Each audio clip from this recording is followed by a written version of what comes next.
सागर 22 दिवसांनी घरी आले होते आणि ते घरी आले की इकडे तिकडे जाणं, मार्केटमध्ये जाणं, फिश घेऊन येणं, यामध्ये 2 दिवस कसे निघून जातात ते कळतच नाही. आज परत एकदा सागर मुंबईला चाललेत आणि रोजप्रमाणे त्यांना सोडायला मी स्टेशनला गेली होती. रात्री 12 वाजता आम्ही सागरला स्टेशनला सोडायला गेलो होतो आणि तिथे गेलो तर ट्रेन अजूनच लेट दाखवत होती.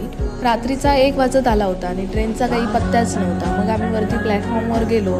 मग तेवढ्यात थोड्याच वेळात ट्रेन पण आली. छत्रपती शिवाजी महाराज टर्मिनस वरून सुटेल.